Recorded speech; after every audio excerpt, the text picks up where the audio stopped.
दोस्तों इस वीडियो में देखिए एक व्यक्ति जब रास्ते से जा रहा होता है और तभी उसे एक बिल्ली दिखाई देती है और वह अपनी गाड़ी रोककर इस बिल्ली के पास आ जाता है।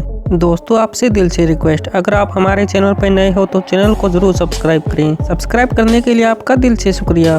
उसके बाद वह व्यक्ति जब इस बिल्ली के पास पहुंचता है तो वह उसे देखकर चौंक जाता है, क्योंकि उस बिल्ली के पूरे शरीर पर खून ही खून लगा हुआ था। दोस्तों यह बिल्ली दरअसल अपने रास्ते को पार कर रही थी और तभी किसी बेरहम इंसान ने इसे गाड़ी से कुचल दिया और उसके बाद वह जोर जोर से चिल्लाने लगती है और वह मदद की गुहार लगाती है। उसके बाद यह व्यक्ति भला व्यक्ति इसे गाड़ी में बैठाकर ले जाता है। तो दोस्तों मिलते हैं अगली वीडियो में।